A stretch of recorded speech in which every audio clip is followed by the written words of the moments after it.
რომელი პროფესია ავირჩიო?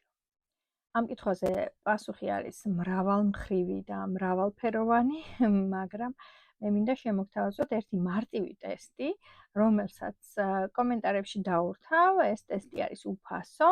ერთი შეხედვით ძალიან მარტივად მოგეჩვენებათ, იმიტომ რომ სურათების მიხედვით ხდება არჩევანის გაკეთება, მაგრამ შედეგი იმდენად საინტერესო არის ხოლმე, რომ ძალიან ბევრ ფიქრებს გაგიჩვენთ, შეიძლება ისეთი რამ აღმოაჩინოთ, რაც აქამდე არ გეგონათ, ამიტომაც აუცილებლად გააკეთეთ ეს ტესტი და აუცილებლად გაუზიარეთ სხვებსაც.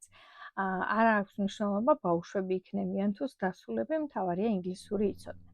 და ზოგადად 16-17 წლის ბავშვებს, როდესაც არ აქვთ გადაწყვეტილი თავიანთი მომავალი პროფესია, მშობლებს უყვირთ ხოლმე და აქვე გეტყვით, რომ 45 წლის ხვდები და დღემდე არ ვიცი სწორად ავარჩიე თუ არა პროფესია, 5 უნივერსიტეტი დავამთავრე და ეხლა ვფიქრობ რაიმე ახალ მიმართულებას დავეუფლო. ამიტომაც არ გაგიკვირდეთ, ეს ჩვეულებრივი არის და კიდევ ერთხელ აღვნიშნავ, რომ კომენტარებში დავურთავ ბმულს. ტესტი არის უფასო, აუცილებლად სცადეთ. გაუზიარეთ ეს ვიდეო სხვებსაც. წარმატებებს გისურვებთ.